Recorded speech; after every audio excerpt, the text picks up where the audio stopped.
This video is going to go over limiting reactant worksheet C, number 2. So I've got my balanced chemical reaction up at the top. I am given 10 grams of aluminum sulfate and I'm given 10 grams of sodium hydroxide. It wants me to find the limiting reagent. I'm going to go from each of those reactants to a product. Does not matter which product. Because the next question asks about how much aluminum hydroxide is made, I am going to go ahead and go from each reactant to my aluminum hydroxide right there. So pause the video, see if you can use your 3 steps to get from aluminum sulfate to aluminum hydroxide, and then sodium hydroxide to aluminum hydroxide, and come back and check your answers. Here's all my work for the problem. If you went to moles of aluminum hydroxide from the 10 grams of aluminum sulfate, you get 0.068. If you went to grams, you get 5.3 grams. The NaOH, sodium hydroxide, you get 0.083 moles, or 6.47 grams. So who's our limiting reagent? It's the one that we can make less with.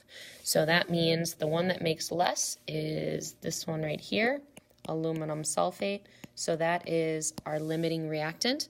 That means that we are going to have extra left over. This guy here is our excess reagent. We're going to have leftover of him. So determine the number of moles of aluminum hydroxide for part B. Well, we've got our answer for that. The number of moles of aluminum hydroxide is what's going to be produced by our limiting reagent. So it's going to be 0.068 moles of aluminum hydroxide. Part C asks us to determine the number of grams of sodium sulfate produced. So it wants to know how much of this guy. So I'm going to go ahead and I'm going to go from my moles of aluminum hydroxide produced, and I'm going to find out how many grams of sodium sulfate are going to be made. So pause the video, try it on your own, and then come back and check with me.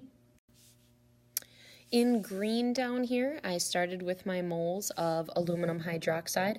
I used my mole-to-mole ratio to get to my sodium sulfate.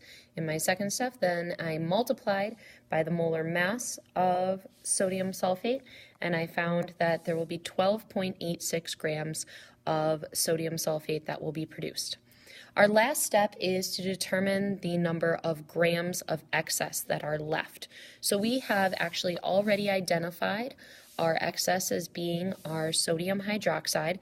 So I'm going to start again with my number of moles of aluminum hydroxide that are produced, and I'm going to find out how many of these 10 grams are going to be used. So pause and see if you can do the 2 steps to get from moles of aluminum hydroxide to grams of sodium hydroxide that are going to be used up.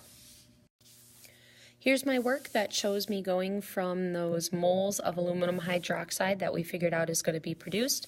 I used my moles of mole-to-mole ratio to figure out how much sodium hydroxide to get to my moles of sodium hydroxide.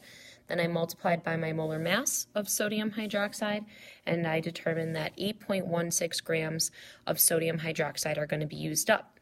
So my final step is going to be looking at how many grams of sodium hydroxide I was given. So I was given 10 grams of sodium hydroxide, but we're only going to use 8.16 grams of it. So I'm going to subtract, and that means that there will be 1.84 grams left over. That's it.